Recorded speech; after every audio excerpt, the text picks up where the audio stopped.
Go ahead. You can tell us who you are. Hello, I'm Jessica Hubbard, and I very proudly serve as the CEO of Casa Youth Shelter.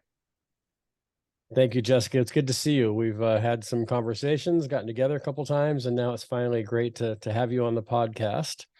The From the Heart podcast is presented by the First Bank Center for Family-Owned Businesses, and this is episode number 94, as you just heard, with Jessica Hubbard, the CEO of Casa Youth Shelter here in Southern California. You have a wide background of education, experience. You've been a teacher, you've ran and worked in nonprofits for a while, you have a law degree, a lot of places we could start. There's a quote in your bio that I really like, and I want to start with that if you don't mind. Yeah. Okay. All right. So on Jessica's LinkedIn bio, she says, not every youth in crisis is looking for a shelter, but every youth in crisis can benefit from counseling. I understand firsthand the importance of having a place where you can be unburdened and begin to heal from trauma. So let's just talk about that. I mean, share as much or as little as you'd like about kind of what got you into what you're doing now with Casa Youth Shelter, and just that that quote resonated with me. That's why I jotted it down, and I wanted to start with that there's so much that we can be doing for the youth in our society. And I'd love to just start with that. Thank you. And let me start there just by saying thank you for this opportunity to hang out with you and appear on your podcast. I really appreciate it. So No, thank it's my you. pleasure. Been looking forward to this. Me too. Yeah. So yeah, I'm glad that quote resonated with you. It's been a big part of my mission since I arrived at Casa.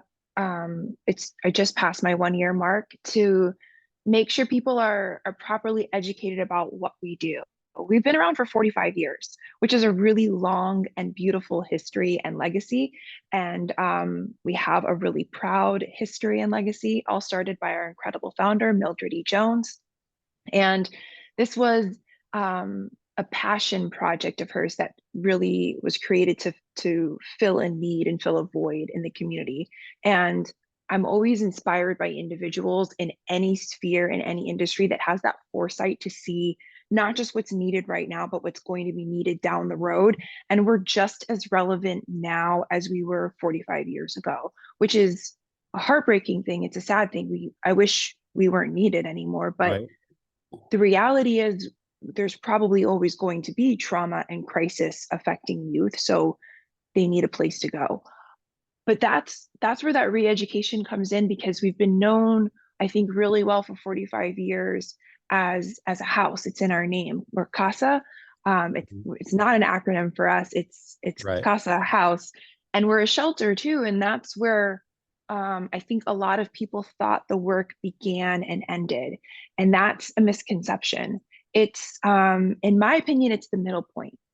And there's a lot that happens before that crisis. There's a lot that can happen. And there's a lot that should be happening after that moment of crisis. So when I share that not every youth is going to need shelter, we certainly hope not. And I hope to Right. reduce those numbers in the future of kids that need emergency temporary shelter. But um, kids are going to need a place to heal, and they're going to need a safe space to heal. And that doesn't have to be a physical brick and mortar shelter. It can be with a person, with a trusted person.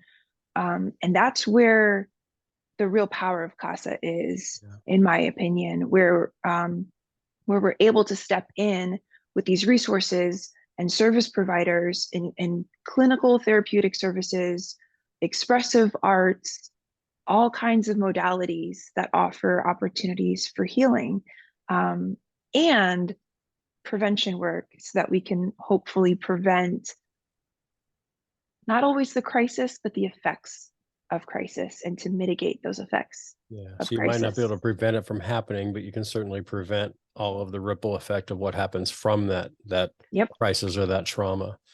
You deal, I'm sure, in your line of work with a lot of hard stuff, but let me just start by asking, what do you love about what you do? Um, I love this work very much. So I'm glad you said love. There's a lot to love about this work. I'll share that I've been, and you shared, I have a lot of degrees and a varied background. The common thread is youth Mhm. and service of youth, and that's where I'll always be. Um, And it's because of the hope that there's just unparalleled hope when you're working with kids and when you're working with youth, the chance to make a difference, the chance to course correct and ensure that their future doesn't end up the way maybe their parents did or other grown-ups did. So I love the hope of this work, and I love the opportunity to make a difference. Two great words, love and hope, right there. Yeah. And a lot of these kids probably don't have much of either in their lives. And so for you to be able to, you personally and your team and the services you provide, to be able to provide that for kids is incredible. Because like you said, it's just, that's where most of us think of our foundation goes back to our childhood. You know, if you could go, you know, everybody says, if you could go back to high school, would you do it over again? It's like, you know, I think most of us say, yeah, I'd go back knowing what I know now, but not going back to that, you know, maybe even going back to some of those tough circumstances. Yeah.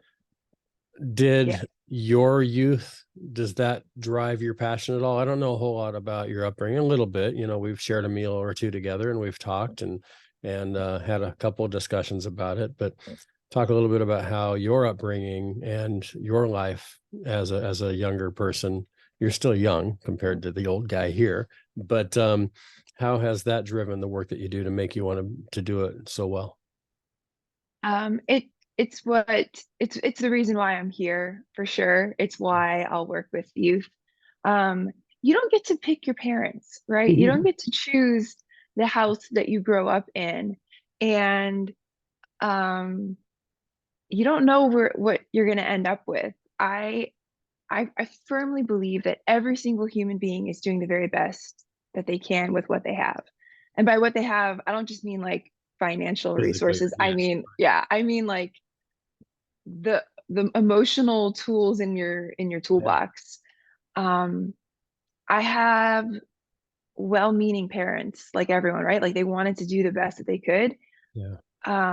But I really relate to a lot of the kids that we serve at Casa Youth Shelter because I could have used a lot more or a lot different um, than what I got from my parents. Yeah. I didn't have a great childhood. I had some bright spots. I had really fantastic aunt and uncle that helped out a lot. My grandparents, um, in large part, raised me and my little sister and were able to step in when my mom couldn't and my father wouldn't. Um, and they're amazing and were amazing. Um, and so that helped. But my home life was not fantastic.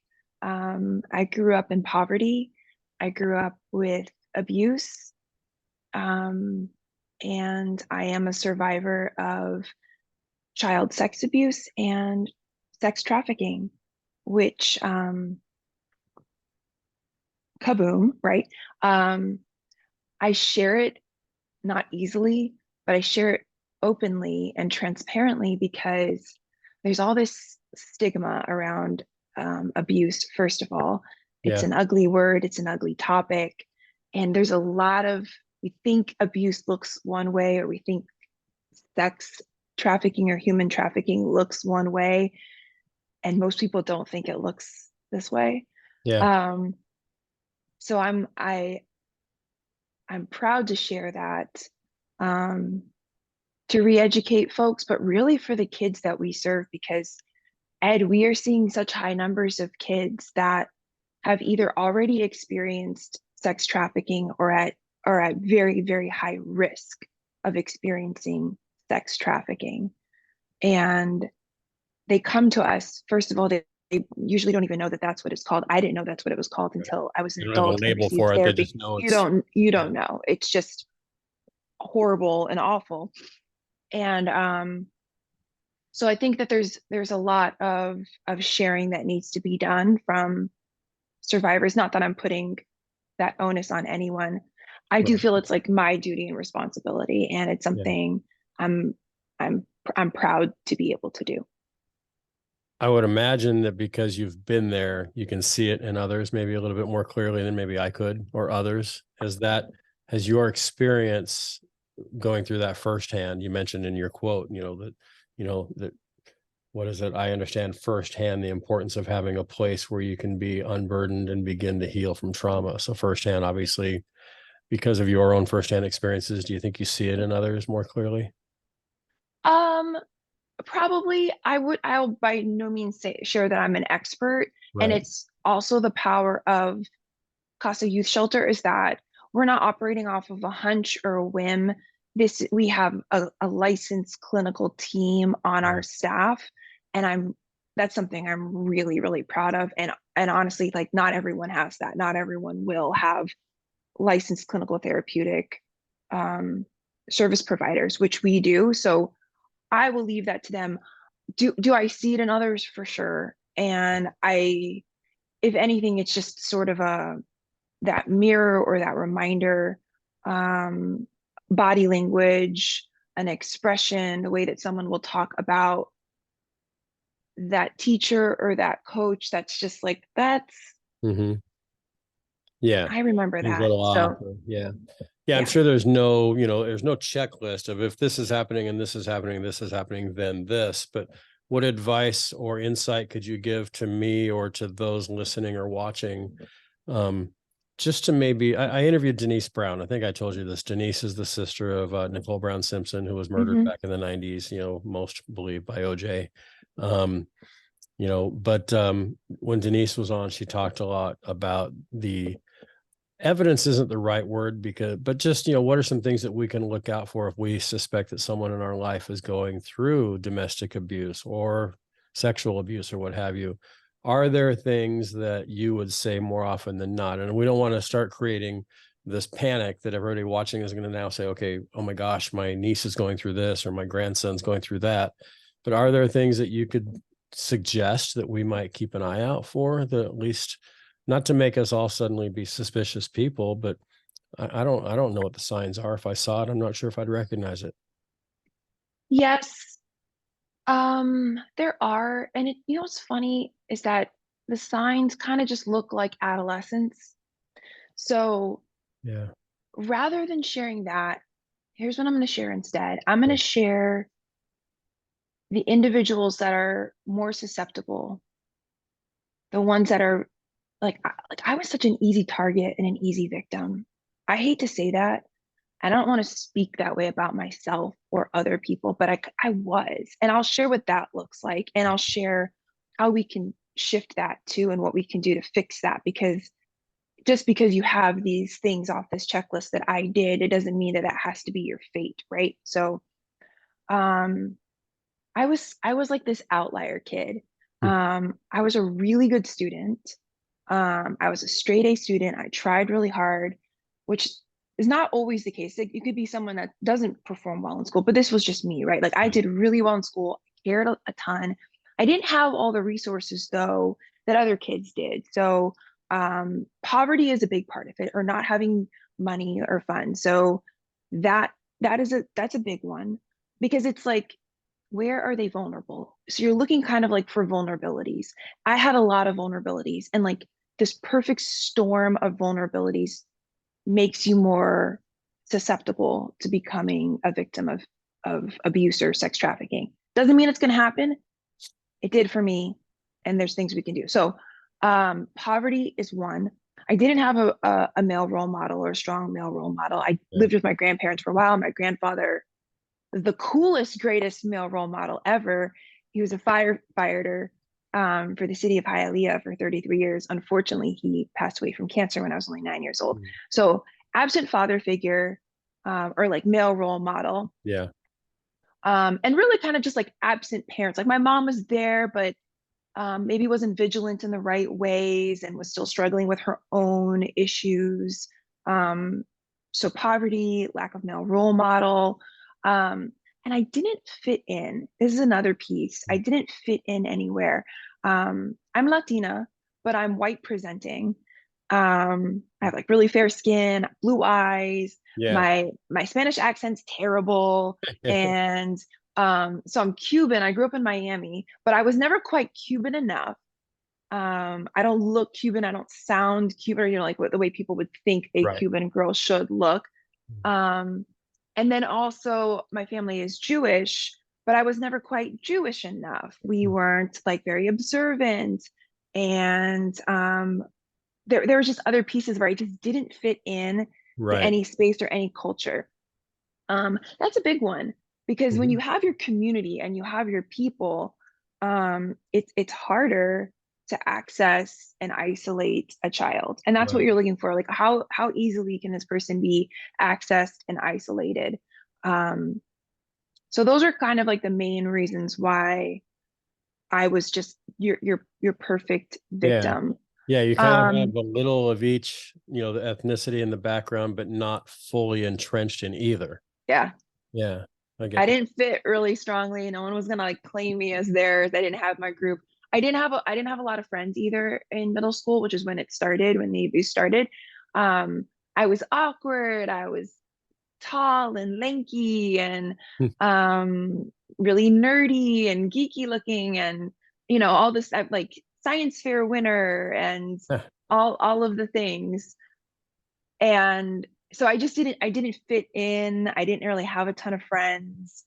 So I was just easily isolated, um, and an easy victim. Okay, but doesn't mean everyone has to end up like. So here's what we can do. Sure. Um, there's four things that we actually look at CASA to ensure that someone is ready to exit our program if they are part of the shelter or residential program. Like, are they ready to go out? Like, have we done our job? And we're talking about like emotional well-being, safe and stable housing, career and educational goals. But the fourth one is the one I want to talk about because that's what really applies here. And that fourth goal is about personal connectedness. Mm. Wow. And I didn't learn about about these things until I came to CASA. And we were talking about like what our four goals are for exit. And they got to the fourth one, and personal connectedness. And it was like, that Uh-huh. emoji of like the kaboom in the head. Mhm. And I was like, hold on a minute. That's Tell it. me what this is it. Tell me what this Yeah. means. And they're like, well, before we exit one of our CASA kids, we want to make sure that they have some kind of connectedness places and spaces outside of here at CASA. Yeah. And it can be like your church or your synagogue. It can be a sport or a team or an activity, some extracurricular. There's like a million different things that it can be, some kind of way to form connectedness outside. I didn't have this. And I wanted it for sure, but we're poor. My mom wasn't able to like drive me places. She had to work. She wasn't Yeah. taking me to all the things. You We weren't didn't going have to money. gymnastics and ice skating and soccer, things Exactly. of that nature. Yeah. We didn't have the money to sign me up for those things or the ability to provide transportation.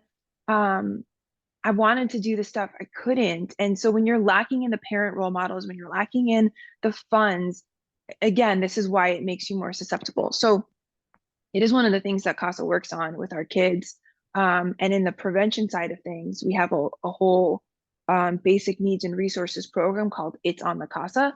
And it's about putting that kind of money in the hands of these kids and families to like go buy the soccer cleats or go sign up for that leadership program so Yeah. that you can participate, so that money shouldn't be the reason why you can't form those personal connected moments that would prevent abuse, sex trafficking, et cetera, et cetera. And also just give you a great childhood and access to really cool opportunities, Mhm. leadership opportunities, and athletics that will help you get into college and serve you in adulthood.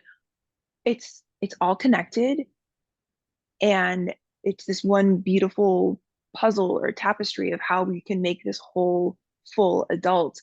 And so you can start to see how when you're pulling those threads and you're removing them, how the whole thing falls apart when you don't have the ability to access those pieces. You don't know about them, or you don't have someone that can take you there. So we try and fill those gaps. If you're someone that's listening, and if you're listening as a parent, Mhm. sign your kids up for some stuff. Get them involved in some. And I hear this all the time too. Oh, my son or my daughter is really into gaming. They only really like to play video games. Like, go find code ninjas and get them Yeah. signed up for that. There's a thing for everyone. Yeah. um Push them out of their comfort zone, get those personal connected moments happening. That's what I recommend. Yeah, I've heard before in various organizations, religious and other organizations, that the three things that every individual needs, especially a young person growing up, is they need find a way to engage with and understand and learn about their culture.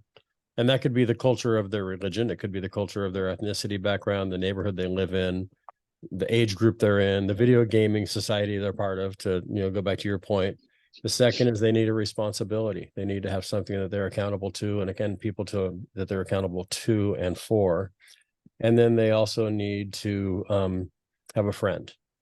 And so to crave that, here's the culture, here's what you can learn. Here's, the opportunity and the responsibility and the accountability that you have. And here's the friends that you have. And so I think a lot of people don't have a lot of that. Well, great job growing up. First of all, I will say, I mean, I know there's probably a lot of people that, that didn't take the path you took. And there's, I'm sure, a lot of kids, unfortunately, that you see that may not be going down that path. Was there a turning point in your own life? I want to get back more to the details of CASA, because there's a lot of us, myself included, who really want to learn more. And that's why I'm doing this interview. And that's why people are listening to this interview or watching. Was there a turning point in your life, a person, a moment that you look at that you say, that's where I came to that fork in the road, and thank God I went this direction and not that direction, and here's why I went that direction? I don't know if there was ever a fork for me. Again, I was always a good student. I was always a good kid. But you And could I have gone didn't a completely different direction. oh my goodness, with what I've experienced, with what has happened to me, the statistics say I should not have a law degree. I shouldn't have a master's degree. I should not be the CEO of an organization. I should be doing a whole lot of other horrible things. I did not. And I think, again, like, usually with your parents, it's not like a whole 100% terrible story. One thing my mom did really well, and then my whole family and my grandmother and my grandfather did really well, is they promoted education. And largely because they didn't have it. I'm the first in my family to graduate from high school and go off to college and graduate. I'm the very first person. It was always important in my family, but we're an immigrant family. I'm second generation American, and it couldn't always happen that way. My grandfather did actually end up going back later in life and getting a degree. But so I'm the first to, like, high school, go to college, graduate, do the things. But education was such a big part of my home and my home culture. And I'll tell my mom, and we have a good relationship now. And there's a lot of healing that's taken place. Another part of CASA is our reunification is a goal, because it's not a possibility for everyone, but where it can be, we want to facilitate that. Sure. But that's something that she did well. She made sure that we ate, and she made sure that we were educated. Awesome. And there's a lot of other stuff too, but that's a way to simplify it. But the fundamentals were there. Yeah, they were. And so my sister and I are grossly overeducated and overachievers. My sister, I'm so proud of her, is the chief of audiology for the VA in Los Angeles. Nice. And we did a lot of school between the two of us. There's a lot of degrees between the two of us. So that is something that I think helped keep me on the path and ensure that I didn't go somewhere else. And I was a gritty kid, and I'm a gritty adult. And I know we're still trying to figure out, not just me, but like social scientists and experts, not me, but what is the difference between someone that goes this way and someone that goes this way? For me, I think it was education. When I kept working towards that, it kept me on that path, and then I think it's also, there's something intrinsic as well. So, yeah. You have two young children. What do you hope for them when it comes to what they learn from you? Oh man, Ed, what do I hope for my kids? When they talk about you, what's your hope that they will say, I learned this from my mom?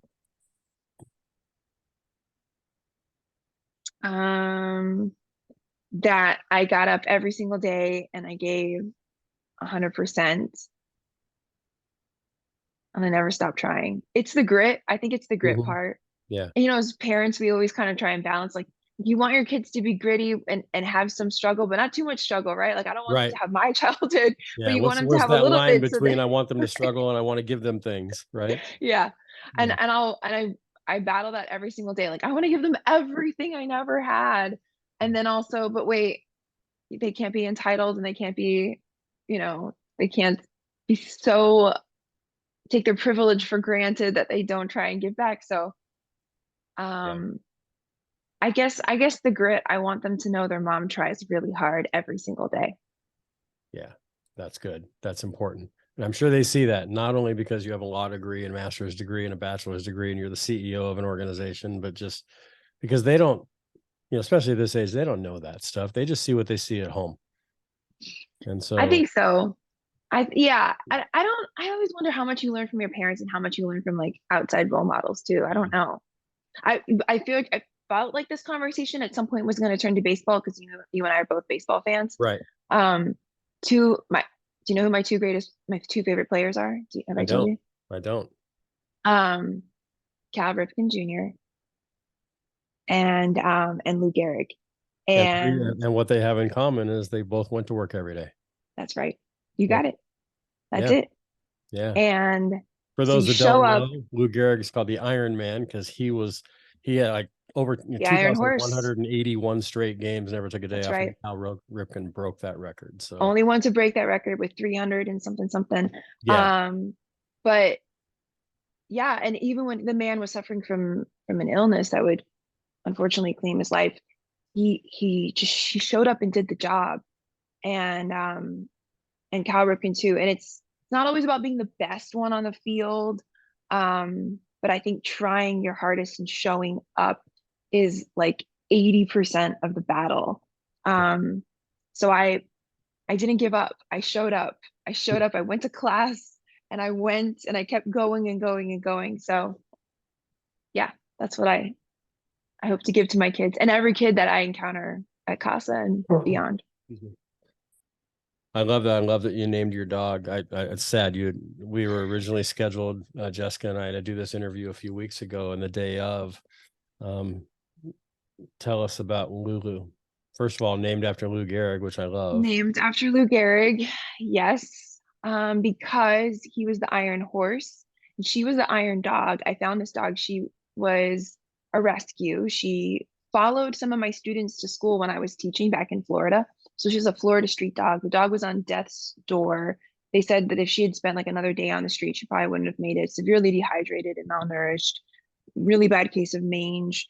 Um, but she survived and made it into my world. And so I took her to the vet and healed her and loved her for 14 beautiful years.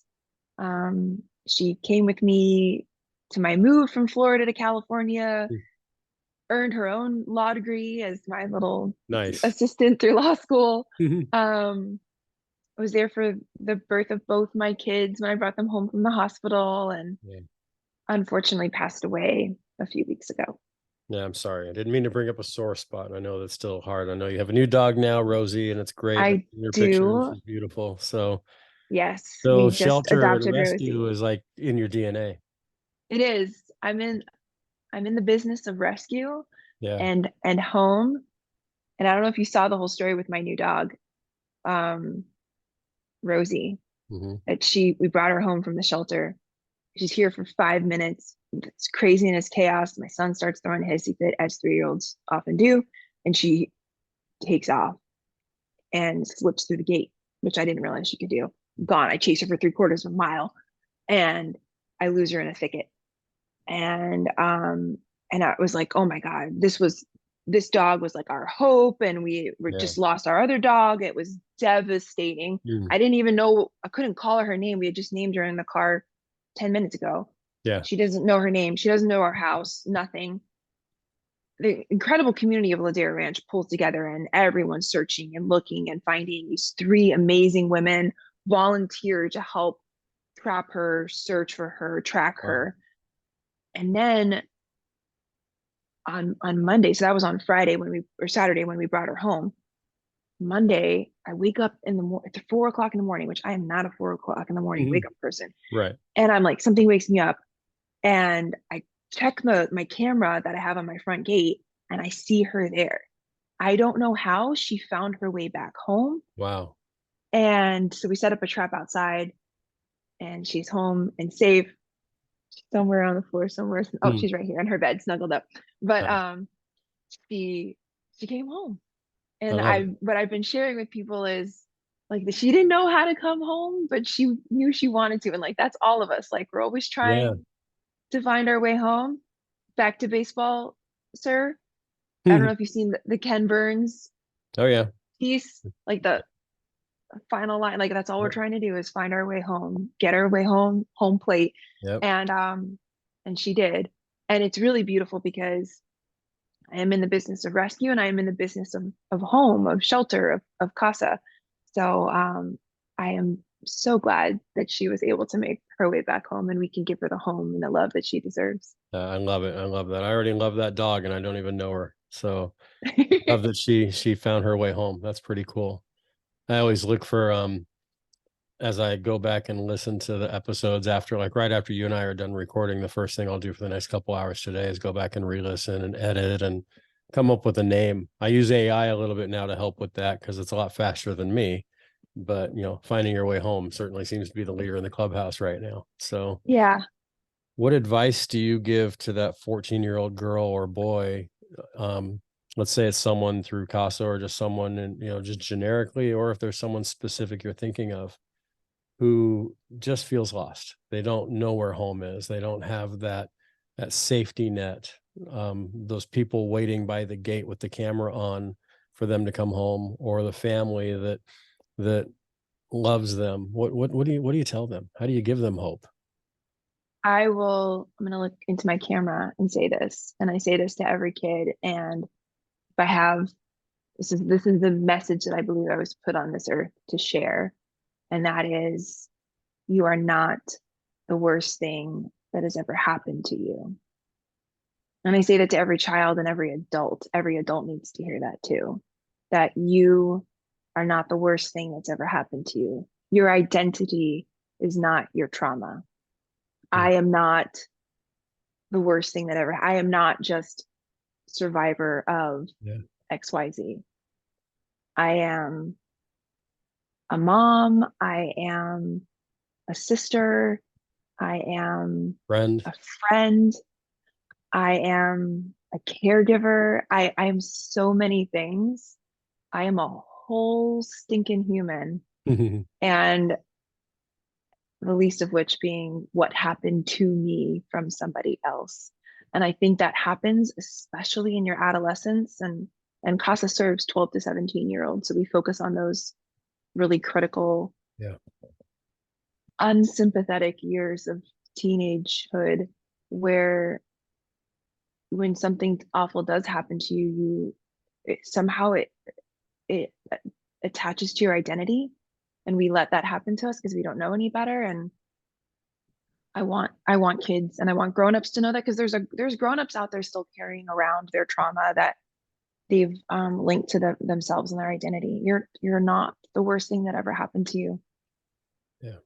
So if I'm 16 years old and I somehow am watching this video today or listening to it and I'm feeling like I need your services, tell me what I should do to get in touch with you, and what should I expect when I come into your program? Um, I know it's different for everybody, but generically anyway, and be specific as much as you'd like to. First of all, reach out to us. We're open 24/7, 7 days a week. We don't close. We don't close on holidays. We didn't close during COVID one single day. We are always open. We are always there. We have a hotline. There's Instagram. You can just walk right into our shelter. Our doors are always open. Just if they just search Casa Youth Shelter, will they find you? Or Yeah. okay. Yes. And I'll put that Um, in the notes for the show here as well, but we'll definitely make sure that we have all that information on the screen and in the notes when people watch and listen. yes. Thank you. Um, so find us, please. We're here. And then that journey begins and it looks different for every kid and every individual, as it should. Not every I will say that not everyone has that approach. We do. That's something that's unique to us. We don't have a one size fits all approach. Right. Because every trauma, every individual, every crisis is different, so they have different needs. And we're going to meet our kids where they're at. It's not just, here you go. Here's the menu Yeah, here's the for, manual, read it and come back to me. Yeah. yeah, no. So we have a really thorough intake process, um, which is to learn who you are and whatever you're comfortable sharing.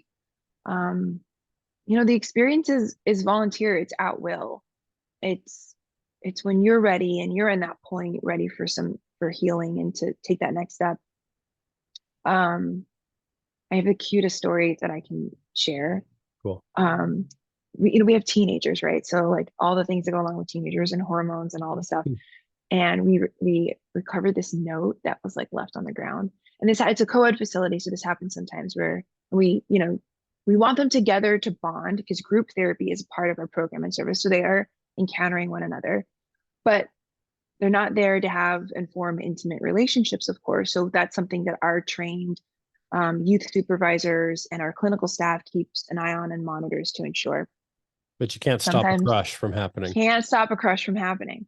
So sometimes we'll find like a little note that was passed. So we found this note that one of our residents sent to the other one, and the girl sent to the boy, like, I think you're cute. And what I love was the boy wrote back on the note and he's like, you're great, but I'm here for healing. And I love that. Yeah. And we took a picture. We're like, we're saving this one. That he gets that, and that is part of the program. Like, you're not here for the relationship or for the crushes. So it's volunteer, it's at will. And not everyone's at that point where they're ready for that healing and to kind of like let go and be a part of that. It's intense. You're there 24 hours a day, 7 days a week. You sleep there, you stay there. We also offer outpatient services too, but if you come for the shelter care, for the residential care, you're there, 24/7. Average stay is around 3 weeks. And it's intensive. And people often will share like, well, I've been in therapy for 10 years. How can you get anything accomplished in 3 weeks? And I'll tell you why. It's because you've got years and years of therapy condensed within a 3-week period. Yeah. Where when they're with us, they're receiving individual therapy, group therapy, and family therapy if the family is willing to participate, plus all of our expressive therapies, which could be pet therapy, sound therapy, art therapy, all different kinds of things. It's completely immersive and intense from sunrise to sundown. So that's a bit about the program and what it looks like when people arrive. Where's the house actually physically located and what's it like? Describe it. We are located in Los Alamitos, which many people are like, where is that? I've never even heard of this magical land. It is kind of like right on the line. It's in Orange County. It's within the confines of Orange County, but it's right on the line of Orange County and Los Angeles County, which I love that location because it gives us access to serve from a lot of different places. Oh my gosh. And there's so much need out there, and there's just so few facilities like us. Between Culver City and Huntington Beach, we are the only facility of this type. That's it. Wow. And in all of Orange County, there are only 18 licensed beds. 18 licensed beds for this emergency shelter services and resources. Only 18. We occupy 12 of those beds. We're 12 of those 18 beds. There's so few of those places. So we're just about it. And they can come to us in Los Alamitos. They can access us. We're expanding now into schools too to do more of our prevention and outreach work. But for those who do need that residential care, they'll be coming to us in Los Alamitos. And they typically would come there because they just don't have a safe environment at home, or because what changes I know nothing can change dramatically in 3 weeks in their home environment, but obviously you're changing the person more than their environment, because then if you change them, they can change their environment, right? Is that sort of the perspective? Yes. And also, like the kids that we served, again, they don't look one way. So it could be that. It could be you need to change in your surroundings to change your perspective. But Ed, about 30 to 40% of the kids that we serve every year have literally nowhere else to go. I'll let that sink in. 30 to 40% of the kids that we serve in our house have nowhere else to go. These are kids that the government has termed throwaway youth. Mm. That's the term. They've been cast out of their homes. They have nowhere to go. Large numbers of these individuals identify as LGBTQ. They have been kicked out of their house. They have nowhere to go. These are runaway kids that are running away from abuse because they can't take another minute of the abuse in their home. Yeah. They have nowhere else to go. There are homeless youth. I mean, there's so many stories we've got. And it's not usually like homeless youth when their families are also homeless or housing insecure. We see children that, their parents are deceased, or one parent is incarcerated and one parent is deceased. Who cares for that child? Right. And if the state hasn't stepped in, or the county services haven't stepped in, they need emergency services. They need somewhere to go. They can come to us. There are so many different stories and versions of crisis and trauma, and we see all of them all the time throughout our 45 years, and no two have ever been the same. We also partner with local law enforcement. The chief of police of Los Alamitos sits on our board. We've had that spot on our board for the chief of police for decades, because we want to have that close relationship with law enforcement, so that they know as front lines when they're seeing domestic abuse or incidences where children need a place to go, that they can refer to us. So there's so many different types and stories of ways that kids need to find us and should have a place with us.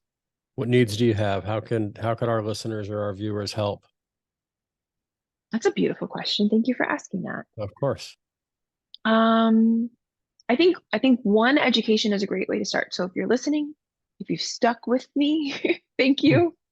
Thank you for learning about the population of the kids that we serve. Recognizing that there are around 30,000 cases of abuse reported every year in Orange County. 30,000 cases of suspected abuse called in. Someone that's a reporter, a mandated reporter, or just has I gotta call this in. 30,000 of those every year in Orange County. And only 7% of those yield protective custody. So 93% of those, something happened, something enough to make someone pick up a phone and call.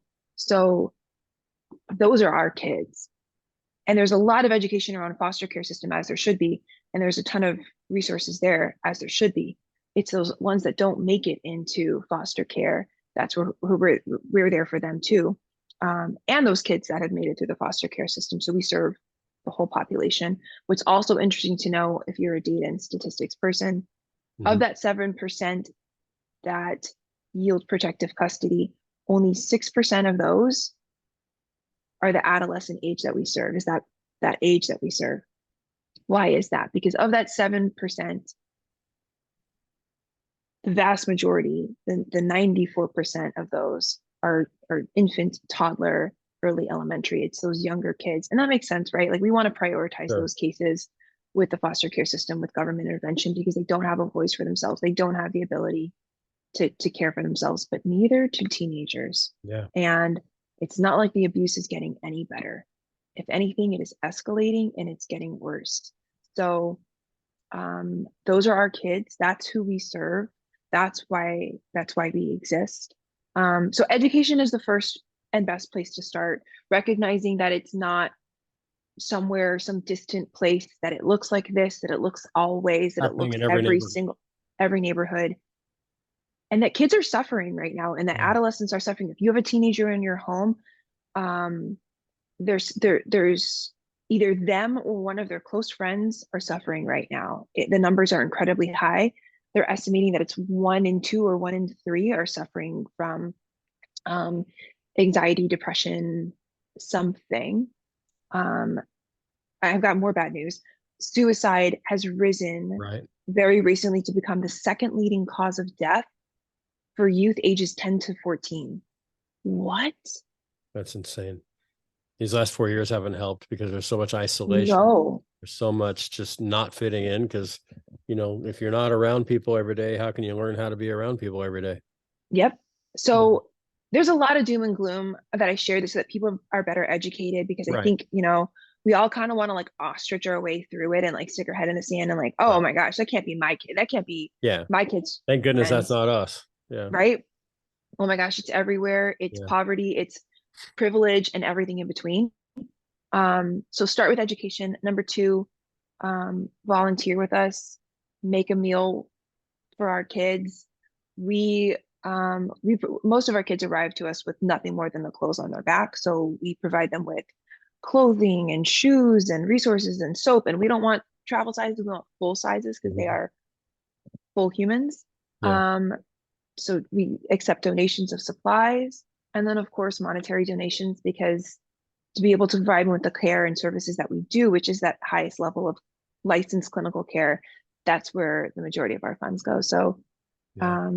volunteer, donate, Cool. and number one, educate. You have anything big coming up, big event or gala or fundraising event coming up that you want to promote? We do. I'm excited to share. We have our gala, our Art with Hart gala is on May 10th, Friday, May 10th. Edge better be there, ready Well, it's got my to. name in it, Art with Heart. Come on, how There do you I not? go. Right? Yeah.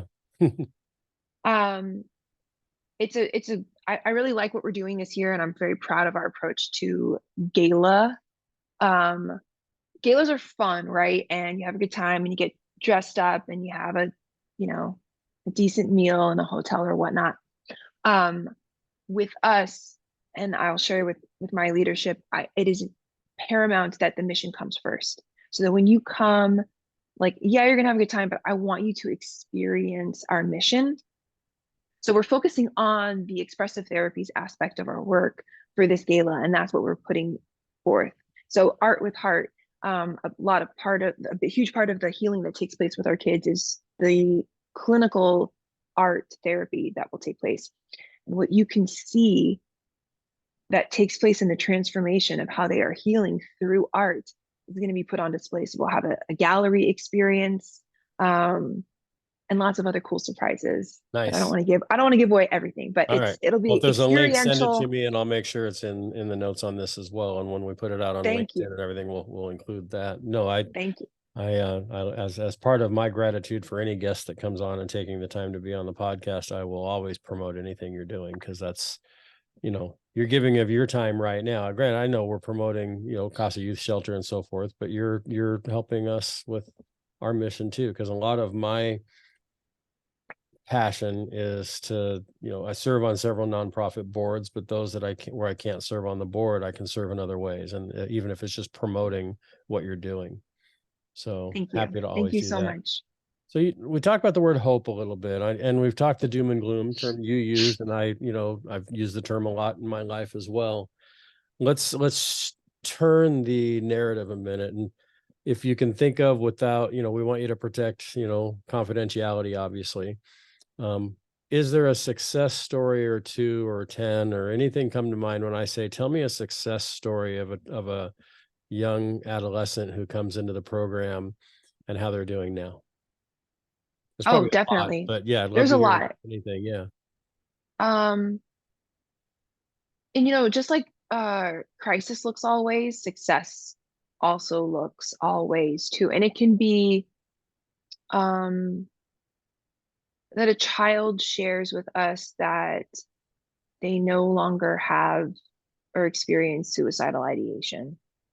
That's a huge win. Massive. It really is. And how do you demonstrate that? How do you show that? Where's the Yeah, where's there's the no bar flashy graph for story that. there? Yeah. But for a child to be able to share that is a massive, massive win. Yeah. And that happens a lot. I'll take it down then like several years, because we've been around for so many years, so we get to Right. see like what that turns into. That turns into um Brett, who is pre-med at Hmm. UCI and graduating a year early and ready to go to med school early. That is another client who's still a minor, so I won't share her name, but her mom has just sent us her mom just sent us a thank you card and a picture of her. And the picture is so special because it's her graduation photo. This is a girl who, when she had come to us, she found us after 3, thankfully, unsuccessful attempts to take her own life. Wow. So after 3 suicide attempts, she finally found CASA and she found healing. And so the picture mom shares is of her in her cap and gown. And a cap and gown photo is always beautiful to me, especially I agree. as a former teacher and Yeah. someone who With so looks many degrees, you've had a lot of cap and right. gowns experiences I've had a lot yourself, of caps right? and gowns, but also just, that excitement, that hope, that promise, and that sense of accomplishment. You can see it all in their face. But this one is so hard fought, because we know what she went through to get there. Yeah. And that's what we're all about. I'm a very emotional person and I'm fighting back the tears just thinking about that, because you think about all the, I mean, just the before, 3 attempts on her life, the after, even though it's not an after, but the now I'm graduating, and all that had to go into that, Oh gosh, all and just the people, the influence, the prayer, the support. all of it. And she graduated on time. That was the other piece too That's that I amazing. wanted to share. That's with her, with her peers, and yeah, that's Yeah. it doesn't get much better than that, in my No. opinion. What's the big hair? You've been through a master's degree, so the BHAG, the big hairy audacious goals. When you think about the big, like, yeah, you've got your goals. You want to raise X number of dollars and get Y number of volunteers and serve, Z number of youth and so forth.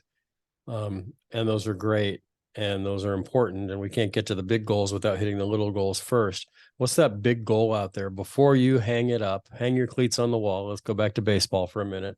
Your last day, you're walking out of the locker room, you've had your last day working at CASA and you're looking back saying, wow, we did it. What's the we did it when you think about what you'd like your legacy there to be when you walk away eventually? Yes, before they retire my There you number, go. What number will it be, by the way? 54. 54.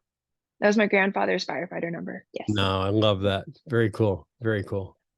So before they And retire it my adds up to the number number, 9, which is yes. Ted Williams, my favorite baseball player of all time. Ah, nice. All right. Anyway. Um, so I want us to expand. We've already begun expanding our services, as I shared kind of at the top of this, that we've been known for the shelter care, the residential programming, and I want everyone to know what happens before and after. So the prevention work, we've really been breathing life into that. And on the other side of it, in our case management work, because the girl that I shared with you that graduated on time, her journey is not over and her healing is not over. That we don't think that just because she graduated, she's done. There's a lot that needs to come afterwards too. So we stay with our kids and we're going to help them. I mean, when you're part of the CASA family, you stay part of the CASA family. That's forever. So we're always there for them. And then the prevention work and getting out there and serving more. That's where I really see so much of our expansion. I want a satellite office in the center of Orange County in higher areas of need. We love our Los Alamitos home. It has been home to us for our entire life. Yeah. But I want another office that's easier for our highest need populations to easily access. So if anyone listening, I was going to say, who knows, right? We have a wide demographic of listeners and, from financial status to geography to where their hearts are as well. So who knows? that's where we're going. Stranger things And have happened. I told you I'm gritty. Yep. That's where we are headed. It's not a dream. That's where we're going. And I also have we own the land right next door to our 2 adjoining plots of land. So we have a third one. So we'll be developing that soon and Good. Expanding to from provide 12 beds to many more. yes, exactly. How does your degree in law in criminal law help you in your career now? How are we using those guys? Whether it's the I people think, you've met, whether it's the actual degree itself, the experience you've had using it. yeah, all of the above. Yeah. It's so funny. I see this so often in working with youth, and I've, as I shared, worked with youth pretty much my entire adult career.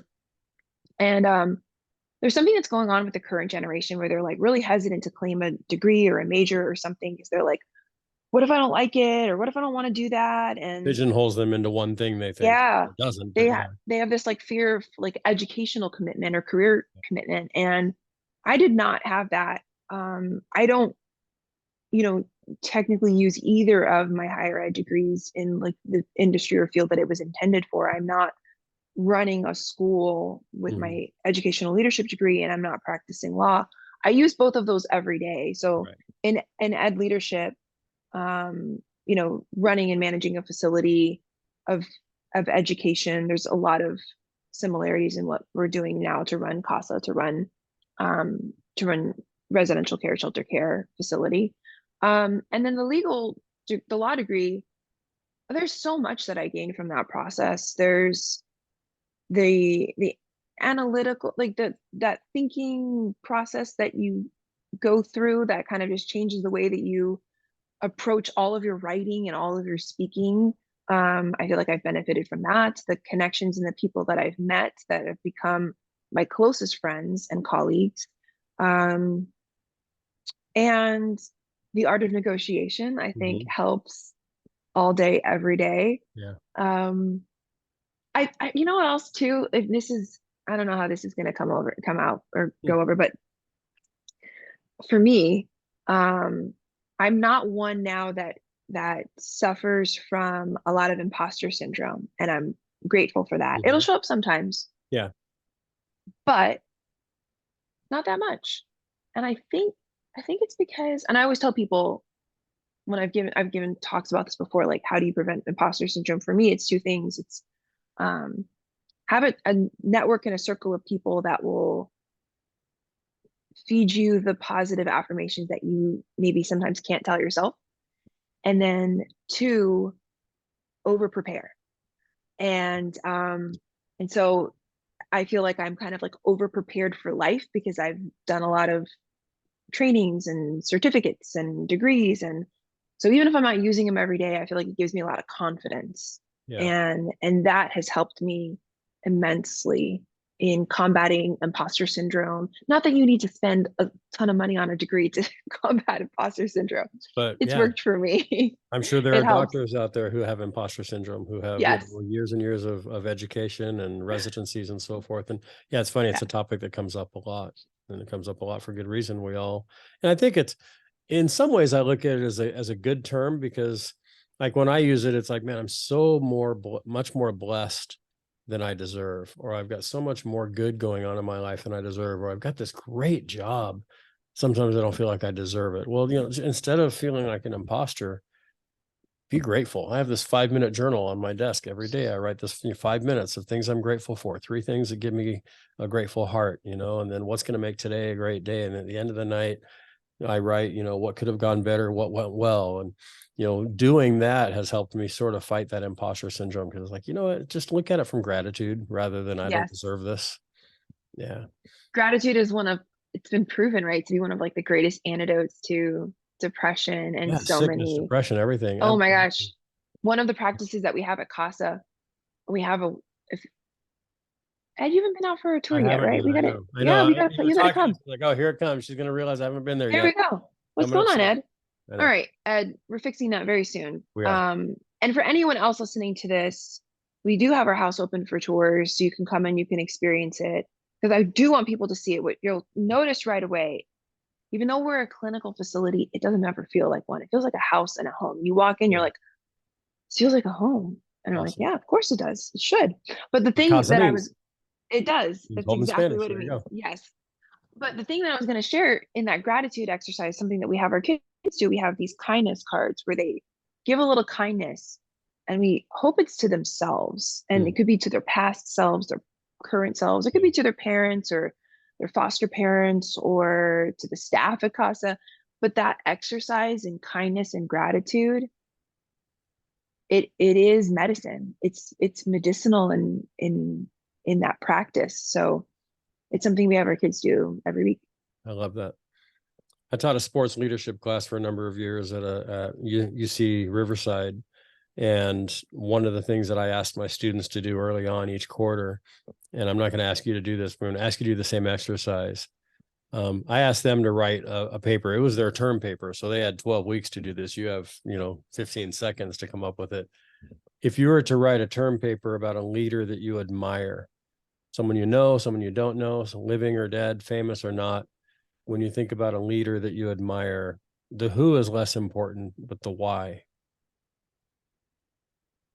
You can tell us who it is if you think of somebody, but what is it about that person that you admire so much? Can I do two because they're similar? Is that okay? Of course. Okay. Because the first person that came to mind was my grandfather, who I've mentioned a couple times, because I Right. really like highlighting everyday heroes. And he Mhm. was an everyday hero. He wasn't just special because he was my grandfather. Yes, he was my grandfather, and I love him because of that. But he was really special because he gave his life in service every single day. He served in the armed forces, but he also then, after serving in the army as a paratrooper, he came home and he served as a firefighter, and he served and he gave and risked his life every single day. And of course, that's how he eventually died and why he died so young at the young age of 58.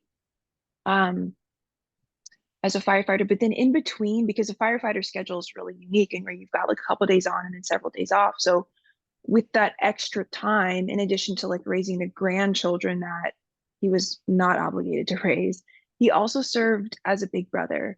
And this was before it was big brothers and big sisters, when it was just big brother. So he's the first person that taught me about public service, Mm. about giving back, about giving of everything you have, and about philanthropy and nonprofits. I learned so much from him, and I hate that he died when I was so young. I was only 9, but when someone is that big of an influence of your life, um, I still I carry him with me in his spirit every single day. Sure. So there would be that, and the way that he gave and his service, and the lesson that he taught. And he used to say this, that the kids who need the most love um, show it in the ugliest of ways, Mm. and often are the hardest to love. And I didn't fully understand that when I was a kid and what that meant. He was just kind of saying it and reflecting on his experience as a mentor to youth. But I knew exactly what he meant the first day I was a 22-year-old brand spanking new teacher in my class teaching in Orlando, Florida. And I stood up there, and these kids were like, "Get this child out." They were talking, "Get this kid Right. out of here." You're just a kid. Oh my goodness. And they were so mean. Hmm. And but they needed so much love, and they needed it, and they were going to show it in the ugliest of ways. And so the other person that I want to mention shared that same message with me in my first days at CASA. He was one of our members of our board, Judge David McKecken. And this man was a legal titan, Hmm. and he established the first drug court in Orange County. And people who are not from the legal background don't always know like how massive that is, but I will share that I learned about this man. I learned about Judge McKecken when I was in law school. I Hmm. learned about him. And then I go to CASA and he's there, and I'm like, Wow. to meet one of your like idols. Yep. And it was and he started drug court, and the reason why he served at CASA is he really believed in second chances. Hmm. And he believed also you're not the worst thing that's happened to you. And he also believed that like these individuals, these kids are going to show their need for love in the ugliest of ways, and that our work is some of the ugliest work out there. And I remember, so it was probably like my first week on the job at CASA, and he shared that same message about these kids showing their need for love, and support in the ugliest of ways. And it just brought me right back to my childhood and thinking about my grandfather. So to have that kind of bookend was really this like really beautiful full circle moment. Sadly, Judge McKecken, we lost him last year. Hmm. He passed away after a battle with Parkinson's. But again, his legacy lives on and lives on at CASA and in the legal community. And we're so honored that he was able to serve and bring those principles of second chances and giving love to those who need it the most at CASA every single day. So how do you take the lessons of Grandpa and the second gentleman, McKecken? How do you take those lessons and implement them in your life? Or strive to anyway? Yeah, I think it shows up for me every single day. I'm not an individual that patience is not one of my virtues. And anyone who knows me knows that about me. Don't have a lot of patience, except when it comes to kids. Mm-hmm. And I have a very cool head. I'm not shaken. I don't really have a temper. And so you can really try my patience as a teacher. And when I work with youth and kids, even my own children, I'm not one that's going to like scream or yell. And I know, because I know that like when my kids are acting up, they need mommy more. They just need some more love. Yeah. And the same with our kids at the shelter. I'm like give them all the chances. I mean, teach them the rules, teach them the lessons. My focus was in criminal law and law school, but give those second chances, give them a chance to learn, because they're acting out because they are telling you they need something. I'm writing that down. I have a lot of grandkids, as you know, 4 adult kids, and I like when my kids are acting up, they just need mommy more. I'm going to share that one with my kids and with me. Or they need you. They need love. They need connection. It's connection, really, what it is. Like when you see a kid screaming, throwing a tantrum, spray painting graffiti, whatever the unwanted, undesirable behavior is, they're not throwing the tantrum because they really want the candy. They really want connection. They want connection. That's what it's like. If you give them connection, they're going to forget about the candy. They're going to forget. Like, it's. I was listening to a podcast yesterday. I want to wrap it up because we're, at an hour, but I have 2 more questions. But I was listening to a podcast yesterday, Jonathan Fields of the Good Life Project, which is one of my favorite podcasts. And he had a gentleman on who was talking about how to connect deeply and quickly with people.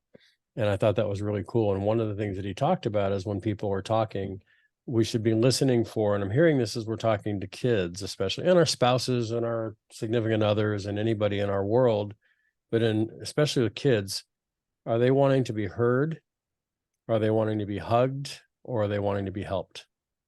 And, it's like when a child is talking to you and comes to you in a rage, or they're screaming, or an adolescent comes to CASA, to the shelter, do they want to just be heard because they're not feeling like they're heard in their home or in their society? Maybe they need a hug because there's no one in the world hugging them and they need it, or they need help. They have a problem. They want you to help them fix the problem, or even fix the problem for them. So I just heard that podcast yesterday, and I've repeated those words back to me several times. And even in conversations with a couple of people in my own life, just, are you seeking for help, a hug, or you just want me to listen? So, I love that. Yeah. And it's probably like all of the above, right? Oftentimes it is. Yeah. Yeah. I think the heard and the hugged is always true. The help is not necessary. Sometimes you just want to vent or dump. You're not looking for someone to fix it. This is admitting that I can't fix problems that I oftentimes try to. So yeah. All right. So the 2 last questions. One, just the best way for someone to reach you. We talked about Googling CASA Youth Shelter, but if they want to reach Jessica, how do they reach you? I like to fancy myself as being pretty accessible. So, Instagram, you can get me on Instagram, social media, LinkedIn. Reach out, say hello. Okay, cool. And my email, which I'll also share, jhubbard@casayouthshelter.org. Okay, we'll put that in the notes as well. And I'm going to be arranging a tour to come out. So if any of the listeners or viewers want to join us on that day, reach out to me, and you've got my contact information as well. All right. This has been great. I've loved this conversation with you, getting to know you. I feel like I already know you well from all of our conversations and texts and phone calls and passing at events and everything else. But to get this one-on-one time, this has been really special for me. So I Same. Thank appreciate you so that. much. So I'm going to end this interview like I end all of my interviews. You're the 94th episode, and not all of them have been a guest, but most have. So probably 90 times or so I've ended a podcast this way. Jessica Hubbard, what's in your heart? Hope.